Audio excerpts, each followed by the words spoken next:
It was the kind of rain that made the whole world look tired, the kind that washed away the dust, the noise, and sometimes even people's pride. In a small town on the edge of Seattle, tucked between an old gas station and a diner that smelled like burnt coffee, a man named Ethan worked under a flickering neon sign that read, "Carter's Auto Repair." His hands were always stained with oil, his shirt perpetually rolled at the sleeves, and his smile, though rare, could make anyone forget the dirt and grease that came with his job. But behind that quiet smile was a loneliness that had become a part of him, like the faint scar running down his jaw. He was 32, widowed for 3 years, and had stopped believing that anything beautiful could ever find him again. If you believe that kindness, second chances, and fate still exist in this world, then please take a second to like this video, share it with your friends, and subscribe to our channel. Your support helps us bring more stories that touch the heart. That Friday morning, Ethan was under the hood of an old Ford when a sleek black Bentley pulled into the shop, the kind of car that didn't belong anywhere near cracked pavement and oil-stained floors. The rain had stopped, and out of the driver's seat stepped a woman in a cream-colored trench coat, her heels clicking against the wet concrete. Her name was Amelia Hartwell, though Ethan didn't know it yet, and she wasn't just any woman. She was the CEO of Hartwell Industries, a company that built half the cars America drove. But right then she looked nothing like a CEO. Her hair was slightly damp from the rain, her expression uncertain, and her hands clutched the steering wheel like she was holding onto something much heavier than a car. Her Bentley had stalled on the highway, and she'd followed the first repair sign she saw. But as Ethan approached her, wiping his hands on a rag, something in her eyes made him pause. They were tired, not from lack of sleep, but from life. He asked her what the problem was, and she smiled faintly, saying the engine wouldn't start. He opened the hood, inspected the wires, and within minutes found the culprit, a loose connection and a drained battery. It was simple, but she stayed, watching him work, almost as if she needed the company more than the repair. When he handed her the keys, she didn't start the car right away. Instead, she looked at him, really looked at him, and asked a question that would change both of their lives. "Would you be my date for the weekend?" Ethan blinked, certain he'd misheard her. He laughed awkwardly, assuming it was a joke, but her gaze didn't waver. She told him she needed someone real to accompany her to a charity retreat in the countryside, a weekend event full of executives, investors, and polished smiles. Her assistant had bailed last minute, and she didn't want to go alone.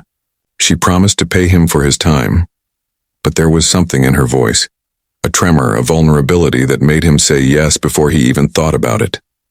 Maybe it was pity, maybe curiosity, or maybe deep down he just wanted to feel alive again. By Saturday afternoon, Ethan found himself wearing a borrowed suit that didn't quite fit, sitting in the passenger seat of Amelia's Bentley as they drove through winding country roads. The air smelled like pine and rain-soaked earth. She looked effortlessly elegant beside him, her hair loosely pinned, her perfume light and sweet. Yet beneath that composed exterior, there was an ache she couldn't hide. At the estate where the event was held, a vast property overlooking a misty lake, the crowd greeted Amelia with admiration and envy. They whispered her name like it belonged in magazines, and Ethan quickly realized who she really was, the CEO of Hartwell Industries, the woman whose company logo was etched on half the luxury cars in the parking lot. He wanted to walk away right then. He wasn't supposed to be there, not among people who wore watches worth more than his yearly income. But Amelia stopped him with a look, soft but pleading, as if she needed him to stay. And so he did. That evening, under a canopy of string lights and murmured laughter, they stood side by side, pretending to be what they weren't. She introduced him as a friend from out of town, and he played along, clumsy and awkward, but genuine in a way no one else there was. When she laughed at his dry jokes, something inside her seemed to loosen, like a wound beginning to heal. He didn't see her as a CEO or a millionaire. He just saw a woman who looked like she hadn't been seen in a long time. As the night deepened, Ethan caught glimpses of her solitude between the smiles, the way she would stare out at the lake when no one was watching, the way her hand would tighten around her wine glass when people spoke of love or family. Later, when most guests had left, she walked barefoot down to the dock, the moonlight tracing silver lines across her face. He followed quietly, offering her his jacket. She told him about her father, How he built the company from nothing, only to die before she could prove herself worthy of his legacy. How love had always felt conditional in her world, something to be earned, not felt. Ethan listened, really listened, the way no one ever did. He told her about his wife, how he lost her to cancer, and how he hadn't touched the piano she loved since the day she died. There was a silence between them then, heavy but comforting. For the first time in years, Amelia cried, not because of weakness, but because someone finally gave her permission to. The next day, they hiked through the nearby woods as part of a group event. She tripped on a root, laughing breathlessly, and he caught her by the hand. That moment, simple, unplanned, felt more real than any of the awards, titles, or photographs taken that weekend. By evening, it was hard to tell where the act ended and the truth began. They shared stories, laughter, quiet glances, two people from different worlds, finding something that made sense in a world that rarely did. When Sunday came, the weekend was over, and so was the charade. On the drive back, neither spoke much. The silence was filled with all the things they wanted to say but couldn't. When she dropped him at his garage, she thanked him, not for playing his part, but for being real. She pressed an envelope into his hand, but he didn't open it. He told her he didn't want money. What he wanted was simple, to see her smile again the way she did under the lights. Then he walked back into his small, quiet life, unaware that he'd left something behind, a part of himself in her world.